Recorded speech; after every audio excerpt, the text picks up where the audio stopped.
Hello, beloveds. You are listening to Through the Dark Woods podcast, and I'm your host, Josia Tamir Crossley. The world is on fire right now.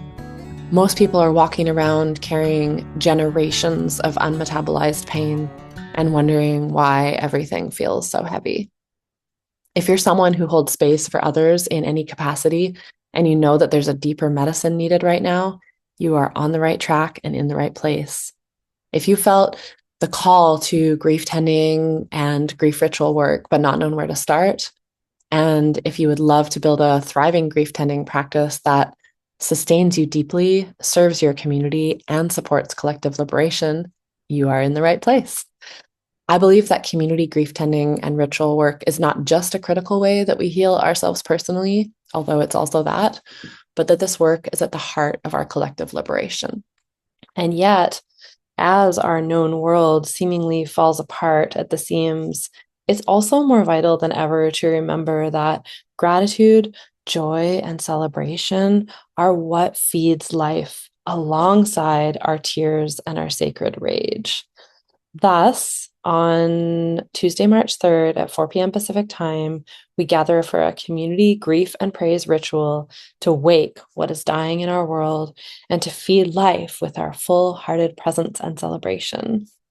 This ritual is open to everyone. It's by donation to our scholarship fund, and it will be modeled after the grief and praise sessions that we regularly hold inside of our Darkwoods grief support community.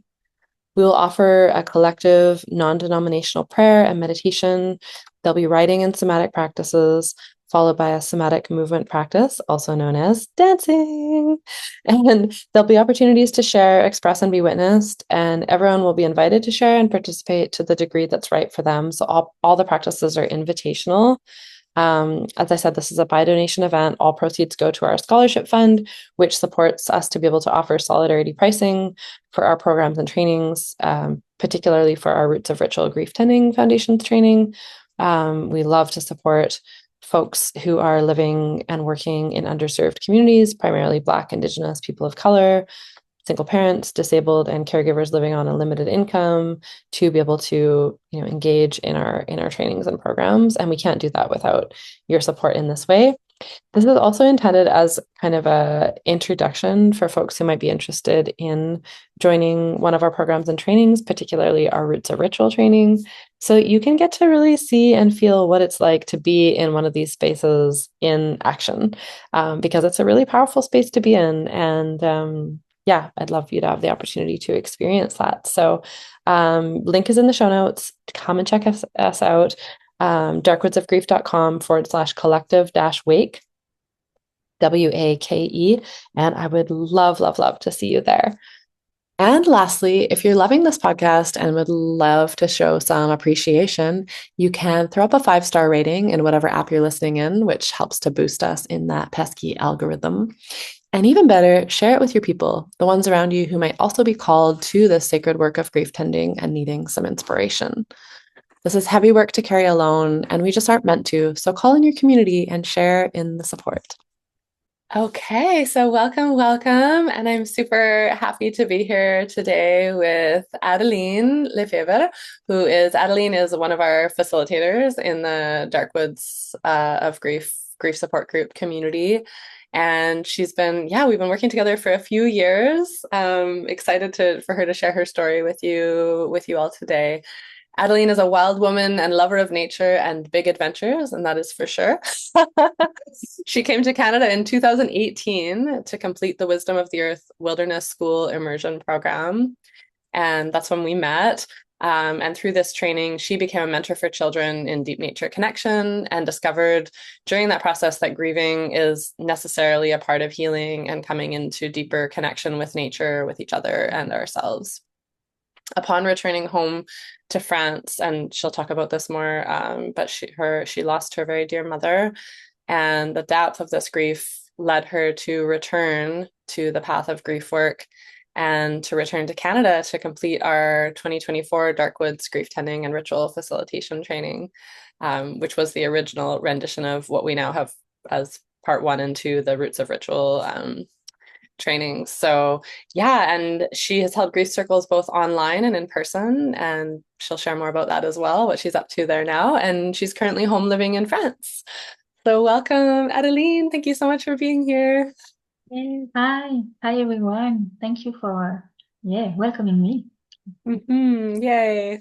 So yeah, maybe let's start with the journey, your own journey with grief, Mm. because as we both know, and as everyone listening probably is aware that, we don't tend to come into grief work just because it seems like an interesting thing to do, right? It tends to be at first, at least, a very personal journey of our own experience or initiation into grief. And so, Mm.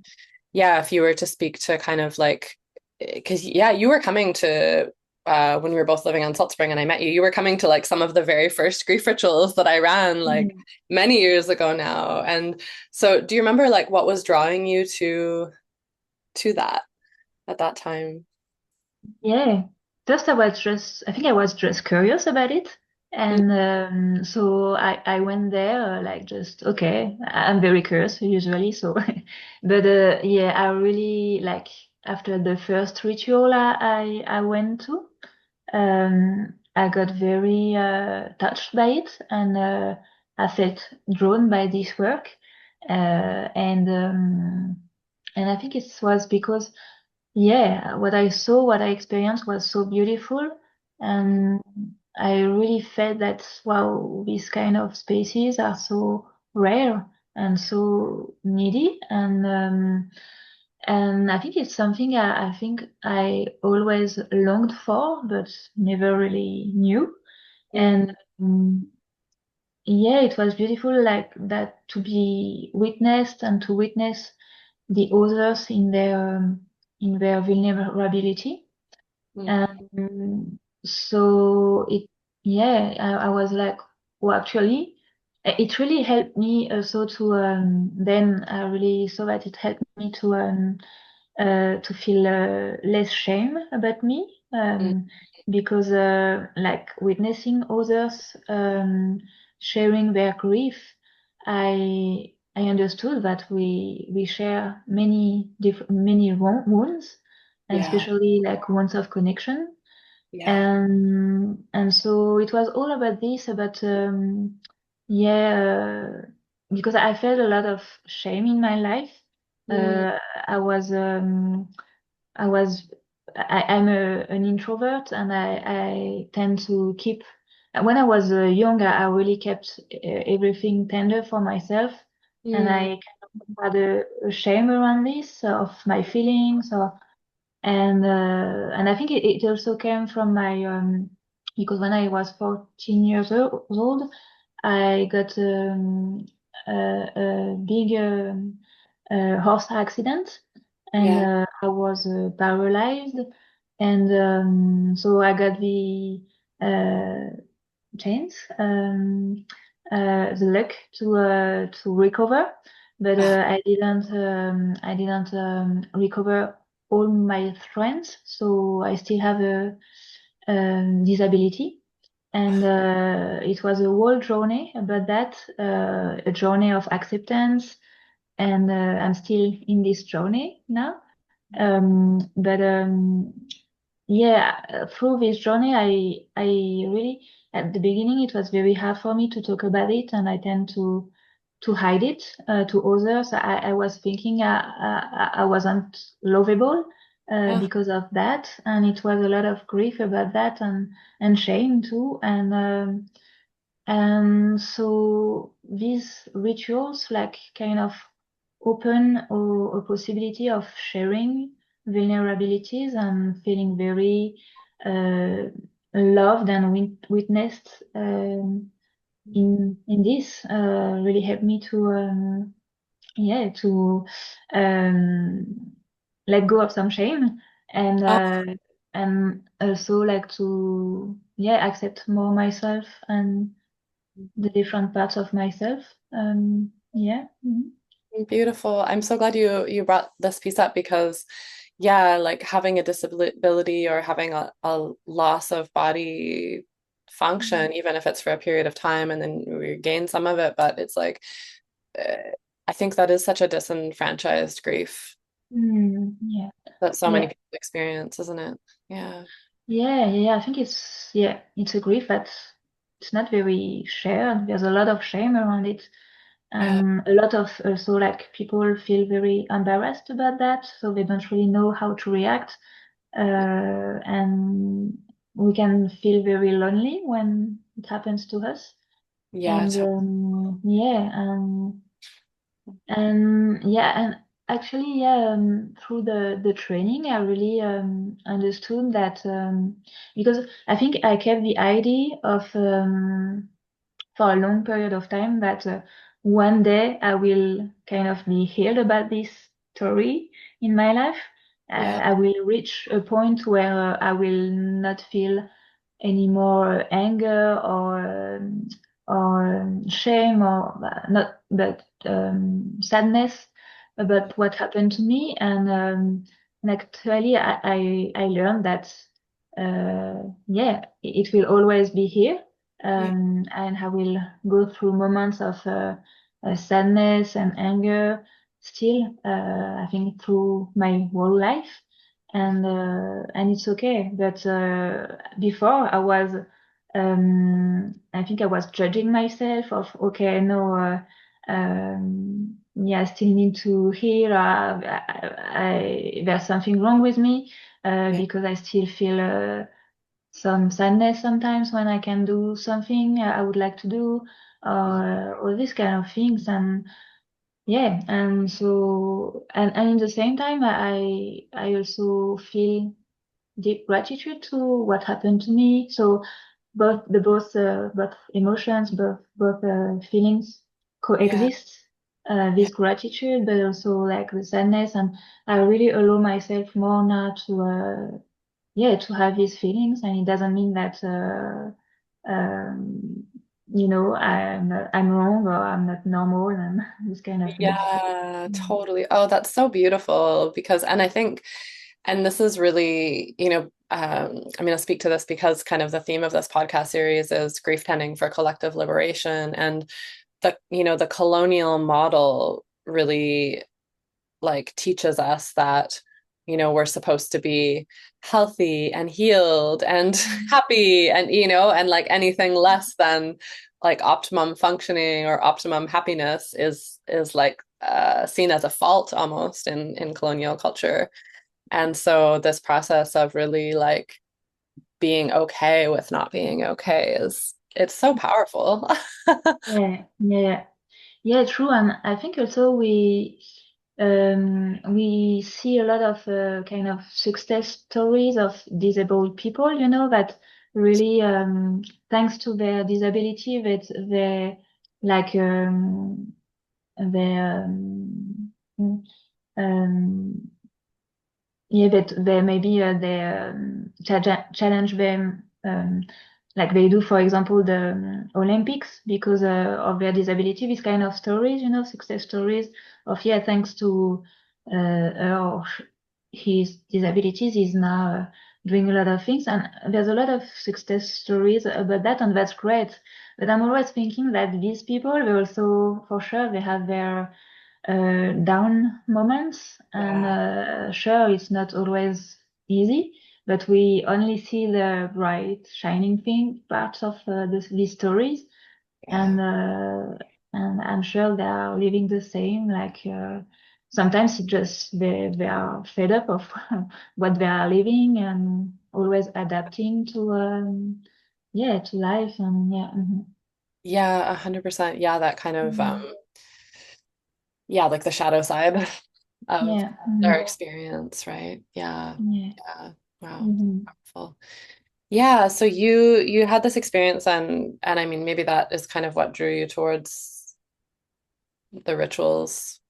And then you completed your training with Jean-Claude and Ingrid at the Wisdom of the Earth School. And then you went back to France. And yeah, do you want to share a little bit about how that unfolded? Because you'd been away for a year and then you went home and So what I'm doing at home right now? yeah, well, just what Yeah. because when you went home, that's when around the time when your mom died, right? Yeah, yeah, sure, yeah, yeah. So yeah, when I came back home, yeah, so like a few months after I came back, my mother died. Yeah. She was ill.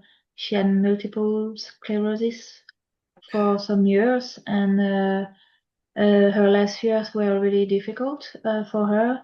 And and then she died of ruptured aneurysm.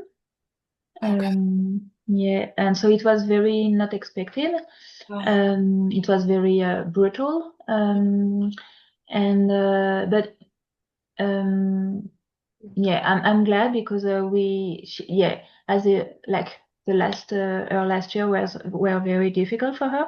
So she told me one day that she didn't want to live anymore, and mm, so we had the opportunity to talk about death, mm, and I got to know her wishes, mm, and it was very nice, and I kind of had an anticipatory grief because intuitively I was getting prepared to departure, and so yeah, it was a big grief process because it was the first person so close to me that I lost, and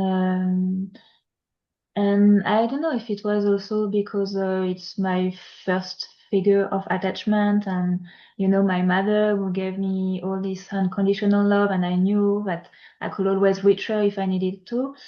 And sure, yes, but also I think I mean, but it made me feel very lonely during my grief process. So yeah. I guess this comes from this, but also I really experienced how how you can feel alone when you are grieving. Yeah. I really felt this, even if I was surrounded by friends and I knew I can reach out if I needed to, and I did, but in the middle of the process, I mean, in my grieving time, I really, yeah, I felt alone because, you know, there's no, yeah, people don't talk about that, and there is this kind of also thinking that at some point you should move on, and Right. um, and so, yeah, it was very difficult, and so I felt alone, and also I rest a lot. I was lucky enough to be able to rest, Mm, and I really wanted to, yeah, kind of honor, honor my grief and my love for her, and to really take care of me during this process, because I've heard that, yeah, when you don't really process grief, it can really metabolize not meta yeah, you can really you can get really like stuck mm, or yeah, stuck in your body, and then yeah. Hmm. yeah, so I really didn't want to and I didn't want to run away or avoid the emotions. Yeah. And yeah, it was part of the process. So I decided to okay, delve into that. Yeah. And You did a ritual at one point, didn't you? I think because I think I remember oh talking yeah, to you and and at one point you gathered a few friends and yeah, yeah. yeah, and yeah, I did, yeah, Yeah. yeah, to yeah. Yeah, tell my story, but I also did a ritual like that to tell my horse riding accident to my friends. That's Yeah, right. Yeah. yeah, Yeah. Yeah. and and Mm. yes, and so yeah, I felt yeah, and I'm very glad I did this. Like I really took care of myself during this time because. Yeah, I really feel now that yeah, I've learned a lot during this process, and I felt also a lot of unprocessed grief and traumas came also. So when I decided to go and feel them too. Yeah. I really like experience that too, like when a grief comes, a loss comes, or many other unprocessed traumas or grief come and not at your door. And Yeah. so I just Yeah. And open. you really made space for it in that time. Yeah. Yeah. Yeah. So Yeah. powerful and so important. Mhm. Yeah. Wow. And so, and then, so you were in this process, and then, yeah, what made you decide to come back to Canada Mhm. to do the training? Yeah. It's a huge, Um, speaking of good thing you love it, big adventures because it's a pretty big yeah, adventure. Yeah. exactly. Yeah. Because I really felt like the need when I was grieving my mother and feeling alone and really experiencing like how society excludes grief and from our culture. So I really felt like there is a need, and it was like a very strong call to come and learn more, and Yeah. Yeah. so I can bring that back to France and offer these kind of spaces too. Yeah, it's so Yeah. necessary, and because there is a lack of spaces like this. Yeah. Yeah. There's not much there. Hey. No, not so much. Sometimes it's about not about emotions. There are some things like groups for talking, and Yeah. I've participated to some of them, and they're really nice, and it really helped me too. Yeah. But it's not the same like rituals and or like really like spaces for emotions to process. Yeah. Yeah. Mm. Yeah. Where you can really let the energy move more fully. Mhm. Yeah. Yeah. Yeah. Mhm. Yeah. Yeah. Beautiful. Mm. Yeah. And so if you were to think back to, because yeah, it's been a few years now since you did the training. I'm like trying to remember, were we at Earth Spring then at the in Victoria? Yeah. Yeah. No. Victoria, which Yeah. spring in May, the first retreat? Yeah. Yeah, Yeah. it was. Yeah. Yeah, right. Mhm. So, yeah, and yeah, so if you were to think back to, yeah, kind of like going through the process of the training, and you did the training when it was all 1 year, and we had three retreats, and then the online Mhm. portion all as one package, whereas now it's two separate, Mhm. level one and level two. But yeah, if you were to think of your process of kind of going through the training with that group, and yeah, what would you say was like maybe some of the most transformative pieces that you experienced? Yeah, a lot, but like really the big one is like it really healed a wound of belonging I have. So it's always been tricky for me to be in groups. Uh, And during this first retreat in May, I experienced like the reactivation of yeah, old traumas and grief about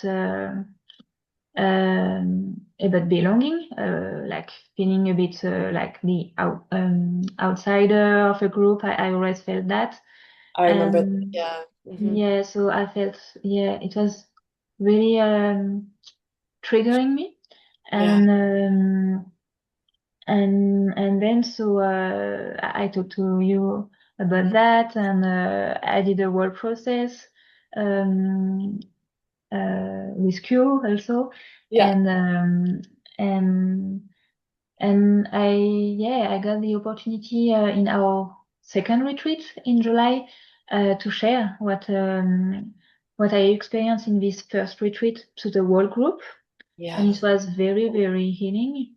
Mm, Um, mm, like to be witnessed. I mean, I don't know, but something happened, like really something shifted in me, and I yeah. can really see that how it now I approach groups differently, and I feel more like I know I belong to myself, I belong, and it's okay. Yeah, so it really helped me to, yeah, to feel, I think it's really linked to self-esteem and self-confidence. And Yeah. so I'm very grateful for that. And Mm, I remember like there is a moment very dear to me in this in the July retreat when I was sharing to the group what happened to me in the first retreat. I was crying and I was explaining my past wounds to the group, and I was crying, and I remember you told me to open my eyes and look around the circle and see and really take the time to look around and feel. I think, well, I don't remember what you said, but like really take and feel the love that is in the circle, and it was very, very beautiful and healing. Mhm. yeah, yeah, I remember that. Oh, so Yeah. so gorgeous. And I really commend you because it's like it's so powerful to be in a group container. And I think this is one of the things that I love about this program is that it really is like an initiation. It's not just like a training where it's like, oh, here's the curriculum, study it, and maybe we'll talk about it. It's like really like, no, we're coming into a group container and we're studying this really deep work. And so there is an opportunity for, the wounds to come to the surface and you know everybody needs to like work with that in their own way. Like it's like to feel the activation and then to be like, okay, I'm activated. This is an opportunity, right? And it was so beautiful because you came to me, you were like, here's what's happening. You asked for support, right? And then you got some support outside of the container with Christine and doing some really deep work with her. And then you were able to come back to the group and speak about it and ask for what you needed from the group and then experience this really deep, yeah, like shifting it, right? Shifting it. Yeah. Yeah. Yeah, Yeah. yeah. Mhm. Yeah, it was beautiful, and yeah, it was yeah. Mhm. Mhm. Yeah, Yeah, I feel it. Yeah, I also can remember it in my bones. It's like a very strong yeah. experience, and Yeah, what does it feel like in your body even just right now as you're talking about yeah, yeah, it feels good. I feel like a sense of safety. it? Hmm. Yeah, hmm Hmm. and being yeah, welcome, and as I am, yeah, and a lot, yeah, love. Mhm. Yeah, yeah, beautiful. Hmm. Yay. Yeah, and so then you completed we had the completion of the year and then you came back to France and Mhm. I guess that was the end of 2024. So it's been just over a year since you've been back and you participated in the internship with us, which involves facilitating in the Darkwoods grief support group community for the last year. So you've been doing that. And now you've taken over the Wednesday morning groups completely, which is so awesome. Thank you so much for leading that. And I know I'd be curious to hear you talk about, I want to hear what you're doing in France, but I also would love to just hear about kind of the process of the internship and like, the confidence that or the shifts that you felt through that process from where you were at the beginning of the internship to now too. Yeah. Yeah, yeah. So it was such a good incubator. Hmm. Yeah, because yeah, at the beginning in the grief and prayer sessions, yeah, I was not feeling very comfortable, and co-facilitating is so good too because it's very inspiring. We inspire, yeah, each other with the other co-facilitator, and I was co-facilitating with Sabrina, and it was, yeah, very, very nice, and it really helped me to build confidence Hmm. in the structure of the grief and prayer sessions, and also in my facilitation. Yeah. And it really helped me because I started grief and praise sessions in person in France in September, Yes. last Yes. September, and so I really feel that it really helped me to start these circles here. really more easily. If I haven't done the grief and praise sessions with you before, with the team before, I think it would have been more difficult for me to start. Like, Yeah, more stressful and kind of unsure. yeah, And yeah. yeah, because I remember you being like, wow, actually, I'm so ready for this. This is just, it's Yeah, yeah, beautiful. yeah. And like the first session, like in the grief and praise I offer in person here, it was really easy. Yeah, really like yeah, I was wow. So I really yeah felt yeah um how helpful yeah Mm, being in the facilitation team helped me. Yeah, yeah, yeah. So beautiful. thank you. Yeah. Yeah, absolutely. No, I'm so glad. And how is that going now with the grief and praise sessions there? Did that Mhm. like did you do a series and then that completed or yeah, how's it going? What was it Yeah. like for the rest of them? Yeah. Yeah, so it started in September and we gather every 2 weeks Okay. and we are a small circle right now and yeah, it's just the beginning, but and then it's gonna run until next July and then Okay. I will offer a new cycle then.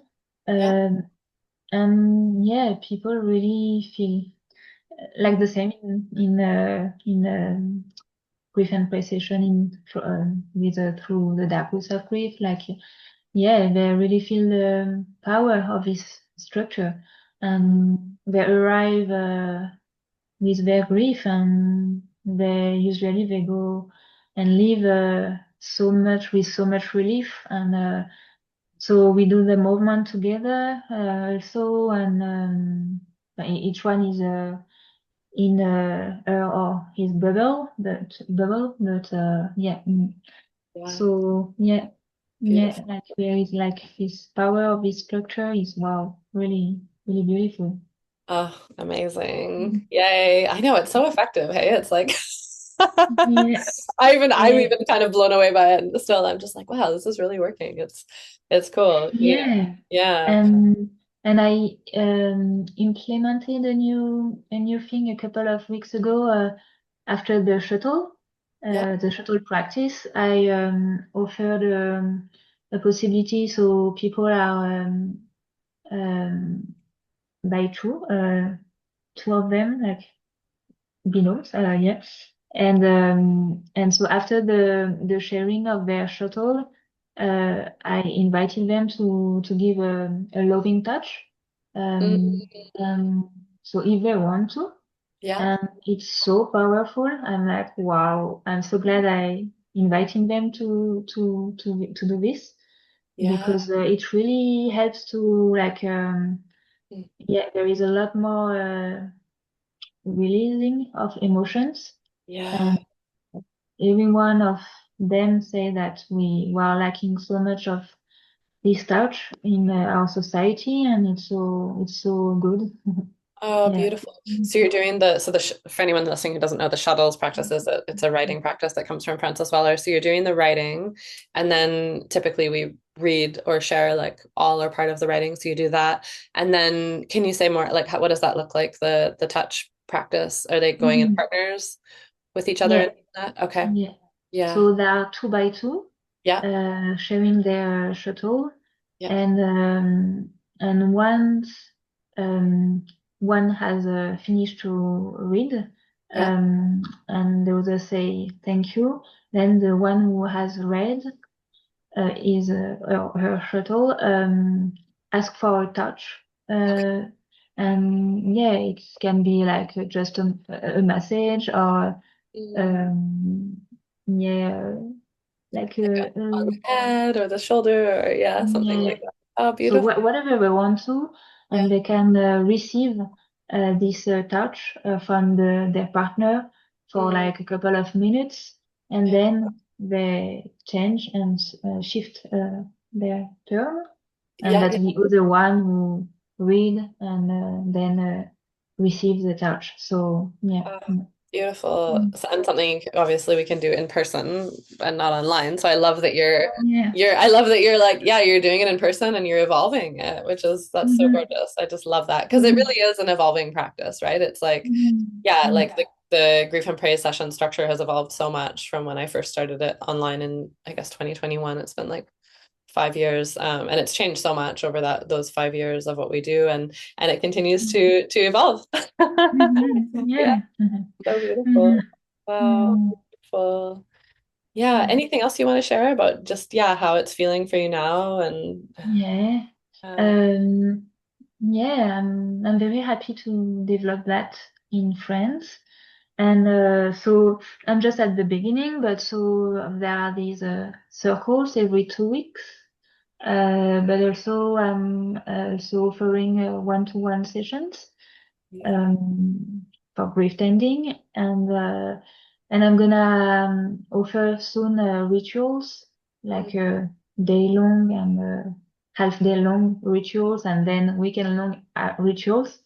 Um, and yeah, that's it. And I'm now I'm working on my website, and yes. so soon I will have a website, and I think I'm gonna start publishing on social media too soon. Yeah. Beautiful.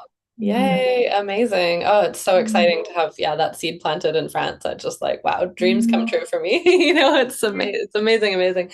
And Mm-hmm. is there a way that people can reach you? Do you want to say like where specifically in France you are and how people can reach you if they're interested in, yeah, one-on-one or the group work? So I'm living in a little town that is called Cray in la Drôme. Yeah, le département de la Drôme, in the southeast of France. Mm-hmm. Beautiful. And what's the best way for people to to reach you now, via email or? Yeah, via email or yeah, or my phone number too. Okay. Yeah. Maybe we'll put your email address in the show notes Mm, yeah. so that folks can Mhm. find you. Yeah. Yeah. Yeah. Mhm. Yeah. Okay. Thanks. Yeah, totally. And if there was like one thing you could say to someone who might be like feeling the call and considering stepping Mm. into the training this year, Mm. yeah, what kind of encouragement or wisdom would you offer them towards Yeah. I will say go for it.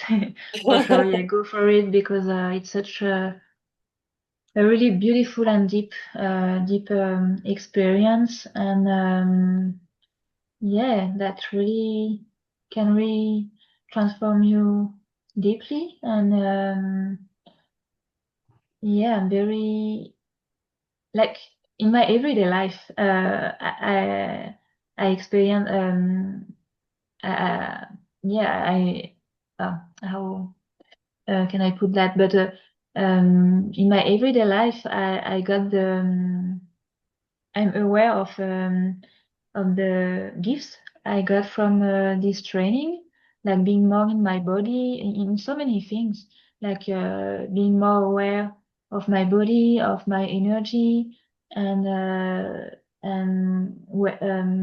knowing more tools to welcome my grief, and also like so many things. Yeah, and I also know more how to regulate myself, like more easily. And also, I learned a lot about traumas, and it really helps me to understand myself better, but also others, like to be more trauma informed. So, like that's so, yeah, it really, yeah, really nourishes me like every day. I'm like so grateful I've done it. Yeah. Mm, Mhm. beautiful. Yeah, Mm. thank you so much for sharing that. And I'm really glad that you pointed in that direction of just, yeah, the like the personal impact again, because really it is like you know, if in order to be able to facilitate this work well, it's like here first, right? The self first. Yeah, yeah, Yeah. yeah. And I think it's also like, yeah, by experiencing for ourselves, but and that's the point, that's the starting point to create a new culture. So if I'm like this and I'm talking about what I've learned around myself, around yeah myself, it spreads Yeah. little by little. So it's so important. Yeah. Mm. Yeah, it's like that direct transmission of Yeah. the work. Yeah. Yeah. Yeah. Mm. Beautiful. Mm. Well, Mm. thank you so much for being Mm. here today with me and just for sharing your story. It's so powerful and for, yeah, doing what you're doing over in France. I'm so Mm. grateful. And May the adventure continue. Yeah, yeah. Thank you so much. Yeah. You have been listening to Through the Dark Woods podcast, and this has been episode number 3 of our 8-part podcast series, Rooted in Thriving, Grief Tending for Collective Liberation. Thank you so much for listening. And again, if you are loving what you're hearing, you can throw up a 5-star in whatever app you're using to listen to this podcast on. And better yet, share it with the ones dear to you who may also be feeling the call towards grief work. Because, yeah, we aren't meant to be doing this work alone. We need support, we need community, we need skills. And on that note, applications are open now for our 2026 Roots of Ritual Grief Tending Foundations training, which begins on March 24th. This program is our 4-month level 1 professional training designed to support you to grow your capacity to tend grief and trauma with confidence in both one-on-one and group settings. If you would love to step into really trusting yourself to hold the full spectrum of human emotion, rage, despair, terror, ecstasy, without needing to fix, soothe, or manage it, if you'd love to understand the difference between grief and trauma and to know precisely how to work with each in the moment, really being able to read the signals in someone's nervous system. If you'd love to learn the architecture of building a sustainable practice for staying grounded and vital while doing this deep work, while holding this deep work, so that you can serve from a place of overflow rather than depletion. And most importantly, if you'd love to be held in a circle of practitioners who understand this work intimately, where you can bring your own grief, your own questions, your own edges, and be met with fierce compassion. And if you're feeling called to bring these essential healing practices to your community, knowing that you're part of a growing network restoring grief skills for this and for future generations, this training could definitely be for you. We have weekly live discussion calls, pre-recorded learning material, and small groups for somatic practice and discussion. And we are getting close to about halfway full. It's early on still, but if you are keen, I would really encourage you to, check it out and apply now. And we have solidarity pricing available for Black, Indigenous people of color. So definitely check that out if that's you. We love to encourage diversity in this space. So I look forward to meeting those of you who feel called. All right, stay tuned for our next episode coming out next week. And for now, that's it. That's all.